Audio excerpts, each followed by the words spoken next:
I'm paying upwards of $700,000 a year in credit card fees. I mean, for me, that's being able to open a few more salons. And of course, the most important thing to reinvest in is my human capital, my people. And so to be able to develop stronger compensation plans, stronger benefit plans, I mean, that money would be very helpful. It's a ton of money for the privilege of swiping. The Small Business Rundown is the official podcast of the National Federation of Independent Business, the member-driven voice of small business. Every 2 weeks, a new episode offers resources for small business owners and information on relevant laws and regulations. NFIB and our members advocate to keep U.S. small businesses strong and independent in Washington, D.C., all 50 states, and the nation's courts. Every year, small business owners come from across the country to attend NFIB's Washington, D.C. fly-in. This event is an opportunity for them to connect with each other and meet members of Congress to talk about issues affecting their day-to-day business operations. This year, the first day included sessions on the economic and political climate from SBA Administrator Kelly Loeffler, U.S. Senator Roger Marshall, and U.S. Representatives Mark Mesmer and Brad Finstad. NFIB members then spent a full day attending dozens of meetings on Capitol Hill. During one panel discussion to prepare for those meetings, small business owners Michael Ervin and Clara Osterhage took the stage with NFIB's Vice President of Grassroots, Elizabeth Parks, to share best practices for authentic and effective meetings. Today's podcast is a live recording from that panel discussion, edited for length.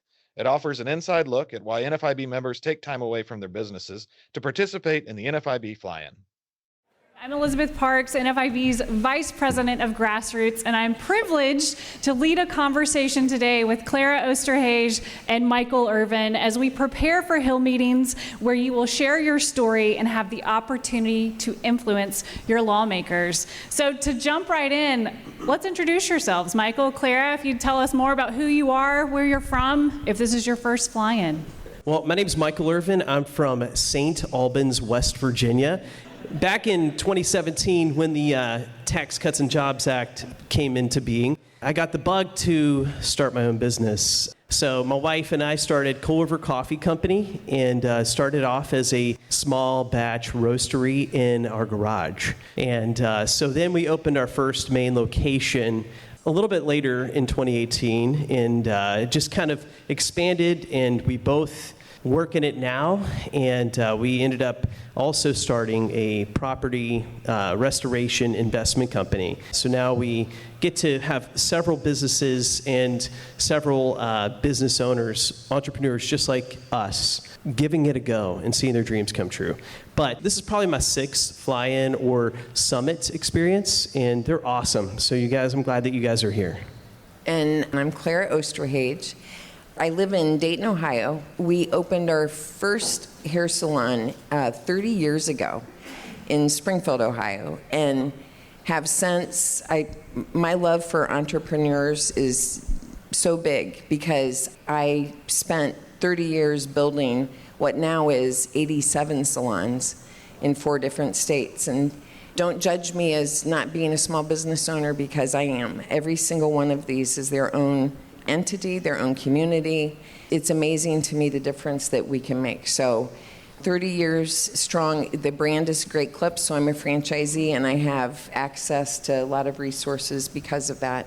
And I have been to, I don't know how many, quite a few fly-ins. This is such a phenomenal opportunity, and I'm excited for all the first-timers that are here. Hopefully you'll return, because this is pretty terrific.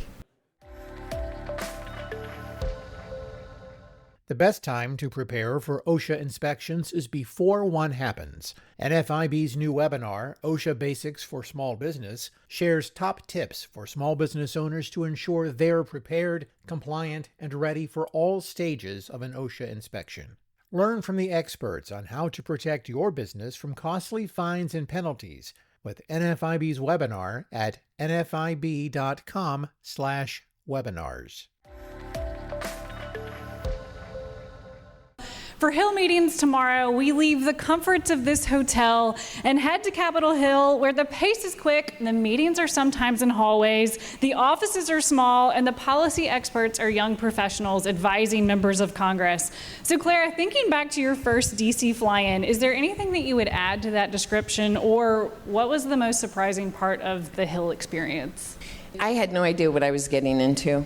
Like going to DC and being around the people from Ohio that I get to be a part of, meet with, and learn from all the time. It was pretty extraordinary to be here. The surprises that I had, it was amazing how much we all have in common. So as I would share my stories and would hear stories from other participants, we small business owners have just a ton in common. I was surprised by the openness of those politicians on the Hill. You sit in their offices, you may or may not actually have the politician, him or herself, but the staff, the openness and the willingness, they seem genuinely interested in what we're talking about with them. And I believe that it's a great opportunity to be able to express yourself and make relationships. And I know we're going to talk a little bit about relationships in a bit. What about you, Michael? Well, I mean, I'm from a small town in West Virginia, and, it was like, oh, man, I'm going to be hobnobbing with the people that are making all these regulations that are getting in the way of progressing and growing a thriving economy in my small town in Appalachia. So I was intimidated at first. And so you get into, let me just kind of set the scene. So you're getting there and you're in Capitol Hill, you're walking through security, and you don't know, you're like, I'm going to be meeting with Senator so-and-so, who I see on TV and maybe casted a vote for. So you get in there, and like she said, you may not necessarily meet with the representative or the senator, but whoever it is, they actually are there because they want to hear your story. They need our stories to take to the Hill and share what is actually impacting small business owners. Because we actually have a powerful voice. We actually hold a lot of power because we make up the majority of the economy. And so they have to listen to what we're saying. We make up a major part of the middle and upper class. We create the jobs. And so that's a lot of things that you actually have. So you are empowered. They're there to hear you. They're there to listen to you. So my intimidation fell away very quickly. And they're very humble. They're down to earth for the most part. That's a great segue, kind of getting into the goal of these Hill meetings. So show of hands, how many of you have heard an elected representative say, small businesses are the backbone of the economy? Let me see all your hands, because I know we've all heard it. And, it's really easy to say that phrase and not think much of it. But as Michael said, it's not to be taken lightly. We like to say small businesses are the foundation of the economy. And that's the reality. You all are the job creators. You're the ones that are contributing to your local economy. So tomorrow, you're going to continue to make that phrase real for these folks by sharing your small business viewpoints on the impact of beneficial ownership reporting, why they need to repeal or codify or make permanent the current rule and delete the data, and then also talking about the need for competition in the credit card marketplace. So I want to just kind of put you both on the spot. Michael, we can start with you. What do you plan to share tomorrow in your meetings on beneficial ownership and credit card competition? The most important thing is sharing your experiences. So my experience it's been frustrating with those two issues. First of all, when FinCEN came out with the beneficial ownership requirement, I had a ton of people asking me, do I need to do this? All these small business owners in my area, they're like, what's going on, Mike? What do I do? And I'm like, there was a major back and forth. Eventually, I just went ahead and did it. And I said, I just want to skip possible fines. But I own and operate multiple locations of basically a restaurant, coffee shop. We do food and things like that. And so you have to have a manager. And so when you have people in significant roles, and especially in that industry, it changes a lot. And so that requirement, I have to go in and change and update even that person's information, where they live. And this is a lot of personal data that is out there. And I'm sure anybody can break into FinCEN's database and grab that info. I don't necessarily want them to do that. And so I get what the whole goal was, but it doesn't penalize the criminals who have fake businesses, it really is an obstacle for us small business owners. What I'm going to ask is that they just strike that requirement and they delete all of our data that we've put on the system. So that's one thing. And a major problem that I know not just me, but other business owners, especially ones that are in retail or mom and pop coffee shops, we all either have like a Square or Toast or something, and we're all having to swipe our credit cards, or everybody is, or use the tap. And if you don't have that, then you lose business. So we're required to have that because we're competing with Starbucks, Dunkin' Donuts, all the big corporations, I wouldn't even say big, mega corporations, giant corporations. And so for us to even exist, we've got to have those processors. And every time that credit card goes through, I know for us, I fight that every year. And thank God I get it knocked down or it doesn't change that much. But I mean, you're talking 17 cents every swipe. And when you're operating something like we are, we're on very thin margins. So they'll be hearing about that. My turn. So, beneficial ownership information. I don't know who in the hell it's beneficial for. And, again, don't judge me. When that first came out, I'm the kind of person, I have a list of things to do. I'm the kind of leader who wants to get things taken care of. So, I'm not the smartest tool in the shed sometimes. I immediately filled out the information. The bad news is that I submitted it. I want to clarify, you're probably wondering, with 800 plus employees, why would I have to do this? But we have a management company that takes care. So I had to do it. I had to submit, or would have had to have submitted for them. Unfortunately, the plot thickens because the company that I actually provided the information to was a fraudulent company. So I know, couldn't get much worse than that. And of course, once I realized it after I'd paid my $250 fee to file, I know. See, you're judging me. He's over here going, oh. I'm kidding. It is beneficial for fraudsters. There you go. That to me is the craziest thing in the whole wide world. And it's duplicative. They already have the information. So my plan is to say, my stuff is out there because you came up with this really dumb idea, and it just needs to go away. It's duplicative. They already have the information that they need. And by the way, I think the NFIB said this early on. The people that don't report, the people that are problems and are fraudulent and shell companies, exactly what they're looking for, are not going to fill out the information. So it's just, for us, it's just another burden. So I plan on passionately sharing that it was a dumb idea to begin with, and it just needs to go away. They need to destroy the information they've already collected from businesses across the country. With regard to the credit cards, we're a retailer as well, and so the credit card fees are ridiculous. On $35 million worth of revenues, I'm paying upwards of $700,000 a year in credit card fees. I mean, for me, that's being able to open a few more salons. That's being able to remodel my salons. I reinvest all of the time. And of course, the most important thing to reinvest in is my human capital, my people. And so to be able to develop stronger compensation plans, stronger benefit plans, I mean, that money would be very helpful. It's a ton of money for the privilege of swiping. And I didn't realize this until I did a little more research, and that is that those pass-through fees, there's a very small portion that goes to the company that I actually have the relationship with. Most of it goes to Visa, MasterCard, American Express, and Discover. So when you start to understand where your money's going, for me, it's 2.1%, so it's a lot of money. When you start realizing where it's going, you'll appreciate the fact that not having competition in that space is a terrible thing for us. So that's the ask. The ask is that the bill that is out there passes, and I believe that it was J.D. Vance when he was a senator from the great state of Ohio. I believe that he was the one that first wrote that bill and presented it. The idea is absolutely very important. It's critical to any retail or small business in the country. So that's the ask for me. We need choices.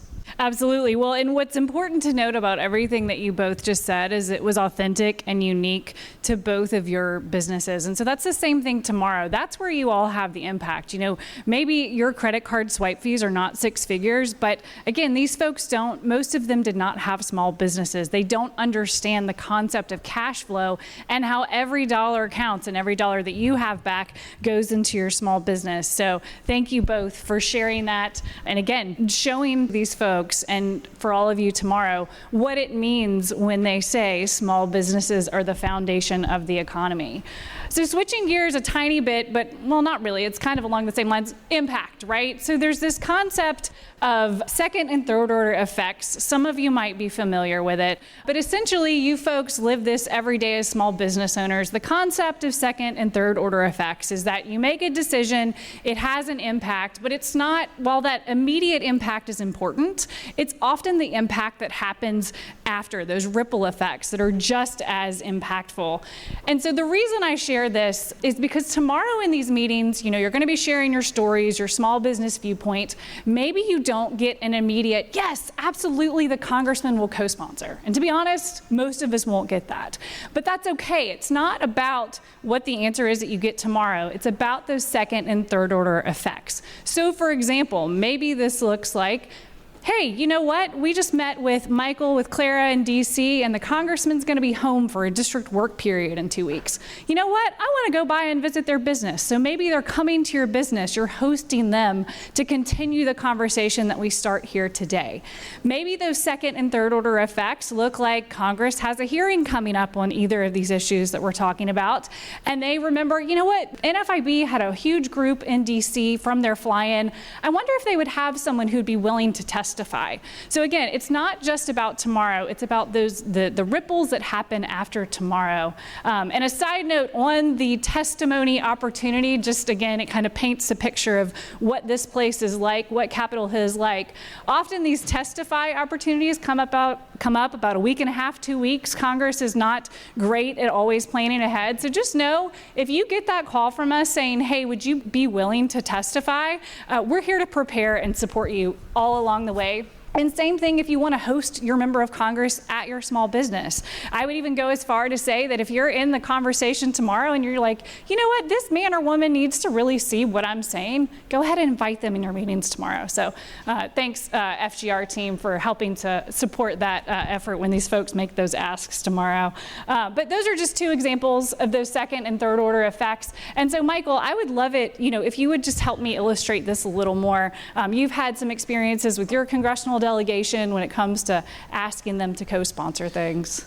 Sure. So, so I have, so before I came, I had already reached out to the congressional delegation from West Virginia and just said, hey, I'm coming to DC. We've got some stuff we have to deal with. And I was encouraged by, of course, the NFIB to do that, and they set up the meetings and things. But in particular, the relationships that we developed, I believe it began with a couple staffers. And so I didn't even meet the representatives at first, and just talking with them. And then, but in particular, both Carol Miller and Senator Shelley Moore Capito, in particular, she agreed to co-sponsor the Main Street Certainty Tax Act. And so that was a huge win in my book. I was surprised that she would actually do that, but I gave her that big ask and illustrated everything that is how it affects our business and how it would decimate the Main Street businesses in her district. And so when you have those relationships, when you give that big ask, you can actually get sponsorship for a bill that you're fighting for. And so that developed into multiple things. I was invited to testify before the Ways and Means Committee. For 4 hours. For 4 hours. And multiple congressmen and women that are not fans of small businesses were shooting out, like, attacking questions and things, and it was actually pretty fun. I felt like I was there to educate these people, which I was, and so are you, because the majority of them have never ever had to meet payroll. They've never signed both sides of a paycheck before. They've never been in the stressful situations of, how do I start a business? So they don't know these things. And so you're there to inform them, of course, humbly, because that will get you further. Of course, you be thankful that you have their ear. And so there are some ways that you can have those experiences. Be a friend of them, and they will listen, they will hear, and sometimes they'll even act on your behalf. And I stand as a testimony to that. Yeah. So. Yeah. Well, and you didn't mention this, but we talked a little bit about how some of these meetings you'll have staff-only meetings, and some of you have heard us share this before, but the life of a Hill staffer is pretty quick. They can go from being at the front desk to like being the chief of staff within 5 years. And so what also comes out of this is that hearing the staffer that actually worked with us is actually at the Department of Treasury now. So you just never know where these folks are going to end up, right? Again, they could be the front desk person, and then the next thing you know, they're advising the Secretary of the Treasury. So thank you for sharing more about. Go ahead. I was just going to say, you can think about it like compound interest, right? You all know what that is. And so you just keep hitting it and going after it and talking to these people, befriending these folks. And like she said, you never know where they're going to end up. And you will most likely get chances to have a seat at a table that other people wouldn't. And, I'm this small town, small business guy from the middle of West Virginia. And I shouldn't be there, but I am. And I'm there because I'm willing to share my story and my experience. And that's what I want to encourage you guys to do. Be humble, be confident, share your story, and be friendly. And that will go further than what you can think. That is currency here. Absolutely. Well, Clara, continuing the theme of impact, from your point of view as someone who's hosted lawmakers at your small business, you also attend small business days at the Capitol. Would love to hear more about the impact that you've had through those opportunities. The impact is vast. The NFIB, my hat goes off to the NFIB because in Ohio locally and certainly at the national level, it's amazing the amount of support that is provided. We had the opportunity to host Congressman Mike Turner at our office, and it was nice to have him there. It was interesting for him to be able to experience our people. We had some of the folks from the Leadership Council in Ohio that attended as well, and it was interesting just listening to him. He wanted to share his update, and then we were able to share some of the concerns that we had. So that was very helpful. In Ohio, again, not to boast the Buckeye State, but we do a pretty darn good job at the Capitol, and I'm very proud. It's fun to be a part of that. And I don't know if all states do that or not, but Small Business Day at the Capitol is a pretty wonderful event and an opportunity to get to talk to people again. It's very, very helpful. He talked about the compounding interest, and that's what this is all about. I can go back to Congressman Turner at any point and talk with him about other things because we have that relationship. The relationships are what matters more than anything. There are events in Ohio where they have congressmen, when they're back in district, they hold these events just like the one that we had at my office. And I've been able to listen to Congressman Jim Jordan a few times. What's really fun about that is every time we go to visit him when we're here, he says, "You're the haircut lady." So, and then he shared with me a couple years ago that I think he lives in Urbana, Ohio, and his kids go to our salon in Urbana to get their haircut. So there's a connection there. I always hope that it's a good haircut, and I hope we never clip, that's such a worry. But it's a really cool thing because I look at him and look where he is today and the difference he's making for this country. And to be able to have his ear, I would feel comfortable reaching out to him at any point in time. And again, the relationship that the NFIB literally opens the door to be created. The work that you have to do is pretty limited. There's a gentleman, Jim, in our group who just brought a number of people to Washington, D.C. that are his employees. What an investment in his people. He'll tell you his story when he has an opportunity, I'm sure, but the beautiful thing is the NFIB set that whole thing up. And so it made it easy, right, Jim? Like you were able to come in and make a difference and expose your employees to something that was pretty tremendous. So the impact cannot be overstated. That's incredible. Well, we know we have a lot of new folks in the audience. So I want to ask, Michael, what is your best tip for someone who's a first-time attendee? That's a good question. So I think what I would say is you belong in the room. So go in with that kind of energy. You belong in the room. And then 2, I would say 3 things to remember. Just be your authentic self. You don't have to be anybody else. Just be you. Okay, so show up as yourself. Be concise. So have your ask. That's what they're wanting. They're needing that one ask, okay? And then 3, tell stories, not statistics. They have a team of people that can get any stat they need, but they don't have stories from you. That's why we're here. So you belong in the room. Be authentic. Be concise. Tell stories. Thank you. Very good. And then Clara, I was going to ask you, what recommendation do you have for folks as they get ready to prepare? Like, how should they use this time to prepare conversations they should have? Understand the issue. And Michael, I love what you said. Like, it's you belong in the room. It's a conversation. And I think don't allow yourself to be intimidated, because only you know your own story and the story that Michael wants you to tell. What I would do at these sessions is sit and kind of brainstorm a little bit with myself, like, so how do these apply to me, and what are the key points? If I had to go right to the facts and the key points that I would want to make. And that's how I would prepare, stick those notes in my pocket. Tomorrow when you get dressed, wear comfy shoes, bring your umbrella, tell your story with conviction, don't forget to make the ask, leave the materials that I know the NFIB is going to prepare us with. Get a business card from somebody you really liked that was in the meeting, whether it was a staffer, and then thank them when you get home. Send them an email, send them a note, and say, thank you so much for your time, and then keep in touch, because that's a relationship now that you can compound the interest on and win. Well said. Well, thank you, everyone. Thank you, Michael and Clara. There were a lot of takeaways, some final thoughts, just the faces of Congress. The policy that they work on is always changing, but you all heard it through experiences in here. You are the resource. You are the impact. So have confidence in your meetings tomorrow. I think that was already said. We're all here because it's about promoting and protecting the right of small business owners to own, operate, and grow your businesses.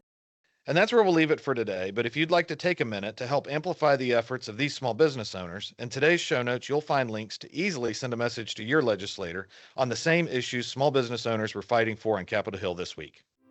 Thanks for joining us for this week's episode of the Small Business Rundown. Your continued support helps us amplify the issues that matter most.